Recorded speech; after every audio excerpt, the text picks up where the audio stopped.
তার যাওয়া কি বলেটা কি আমি স্পষ্ট এটা শুনতে চাই। তখন ওরা বলে যে আসলে একটা মেয়ে একটা ছেলে তোমরা তো বুঝোই কি হতে পারে। তো এই পর্যন্ত গিভ এন্ড টেকে কি কাজ করেছেন মিডিয়াতে? আমি এখন পর্যন্ত গিভ এন্ড টেকে কোনো কাজ করিনি, এই জন্য আমি এখনো আমার সেই শিখরে পৌঁছাতে পারিনি। মিডিয়াতে আমি যেহেতু একবার একটা স্পন্সর নিয়ে গিয়েছিলাম, তো যেখানেই যে আমাকে জিজ্ঞাসা করে তোমার স্পন্সর আছে, চলো এটা করি, স্পন্সর ডাকো, এটা করে, তো এটা আমি অনেক বেশি মানে হেক্টিক মনে হয়। তো আদার্স তো আরেকটা আছে গিভ এন্ড টেক, এটা তো মানে সব জায়গাতেই। Hello everyone, welcome to our brand new podcast show digital খবর প্রেজেন্ট বুমবক্স। আজকে আমার সাথে অতিথি হিসেবে আছেন আমাদের হট সিটে তামিনা আফরিন। কি অবস্থা আফরিন, কেমন আছেন আপনি? হ্যাঁ, আমি ভালো আছি। আমরা এতদিন জানতাম যে মডেলিং এ গিভ এন্ড টেকের একটা ব্যাপার থাকে, এটা একটা ওপেন সিক্রেট। তেমনি এই যে বিউটি প্রেজেন্টগুলিও কি গিভ এন্ড টেকের একটা ব্যাপার থাকে? এটা থাকে, যারা স্পন্সর নিয়ে আসে না তাদের ক্ষেত্রে থাকে। তার মানে হচ্ছে যে আপনি যে স্পন্সর নিয়ে এসেছেন, তাহলে কি আপনিও কি স্পন্সরের সাথে সামথিং এরকম ছিল? আমার স্পন্সর তো ছিল একজন মহিলা, তো তার সাথে তো কখনোই সম্ভব না। যারা নিয়ে আসে তাদের সাথে হয়তো বা হতে পারে। আমার যেটা ছিল সে হচ্ছিল ডক্টর লুসি রিফাত। আচ্ছা আচ্ছা আচ্ছা, তার মানে আপনি মহিলা স্পন্সর নিয়ে এসেছেন আপনার সেফটির জন্য, ব্যাপারটা কি এরকম? কাইন্ড অফ ওরকমই। আচ্ছা, বর্তমান সময় তো দেখা যায় যে মেয়েরাও মেয়েদের প্রতি দুর্বল থাকে, সোশ্যাল মিডিয়াতে দেখা যায় ছেলেরা ছেলেদের প্রতি দুর্বল থাকে। সেক্ষেত্রে আমি যদি বলি যে আপনার স্পন্সর মহিলার সাথে আপনার এরকম কোনো কিছু ছিল? না, তিনি আসলে আমার মায়ের মতো, তিনি আমাকে ভাগ্নির মতো স্নেহ করে। আচ্ছা, জাস্ট ফান ছিল। তো এই পর্যন্ত গিভ এন্ড টেকে কি কাজ করেছেন মিডিয়াতে? আমি এখন পর্যন্ত গিভ এন্ড টেকে কোনো কাজ করিনি, এই জন্য আমি এখনো আমার সেই শিখরে পৌঁছাতে পারিনি। আচ্ছা, ভবিষ্যতে কি আশা আছে গিভ এন্ড টেকে কাজ করে আপনি আপনার স্বপ্নের পর্যায়ে পৌঁছে যাবেন? আসলে ওরকম তো অনেক ভালো ভালো অফারই ছিল, যদি আমি করতাম তখনই করতে পারতাম। যেহেতু এখন পর্যন্ত করিনি, তো ভবিষ্যতে আমি হয়তোবা করতে পারবো না। আচ্ছা, ইচ্ছা কি আছে গিভ এন্ড টেকে যাওয়ার?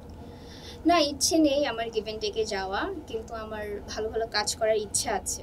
যদি আমার প্রতিভা থেকে হয় দেন ওকে ফাইন, যদি না হয় তো কি করার। আচ্ছা, মিডিয়াতে কি সমস্যার সম্মুখীন হয়েছেন এই পর্যন্ত? মিডিয়াতে আমি যেহেতু একবার একটা স্পন্সর নিয়ে গিয়েছিলাম, তো যেখানেই যে আমাকে জিজ্ঞাসা করে তোমার স্পন্সর আছে, চলো এটা করি, স্পন্সর ডাকো, এটা করে, তো এটা আমি অনেক বেশি মানে হেক্টিক মনে হয়। তো আদার্স তো আরেকটা আছে গিভ এন্ড টেক, এটা তো মানে সব জায়গাতেই, তো এগুলোই। আচ্ছা, গিভ এন্ড টেকের অফারের সিস্টেমটা কিরকম, মানে কিভাবে আপনাকে অফার করে একটু খুলে বলুন তো।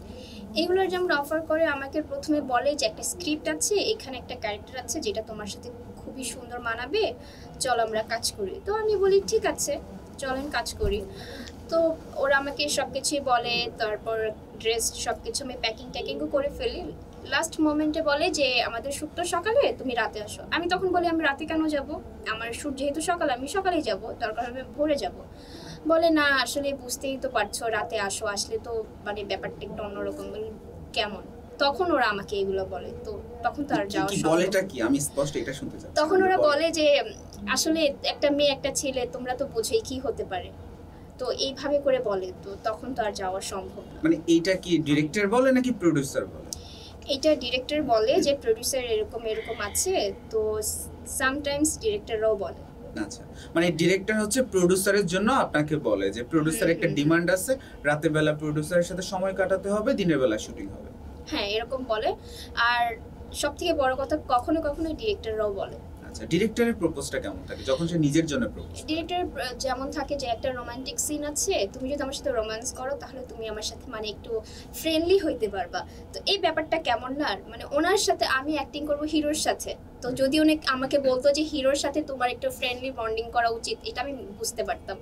আমি অ্যাক্টিং করব হিরোর সাথে, উনি বলে ডিরেক্টর হিসেবে যে আমার সাথে তুমি যদি একটু ফ্রেন্ডলি হইতে পারো তোমার জন্য ইজি হবে। এটা কেমন বলছে? মানে ডিরেক্টর হচ্ছে রাতের হিরো আর হিরো হচ্ছে দিনের হিরো, এরকমই ব্যাপারগুলো। আচ্ছা আচ্ছা, এরকম কয়বার ফেস করেছেন? এরকম আমি কখনো কাউন্ট করি নাই, অনেক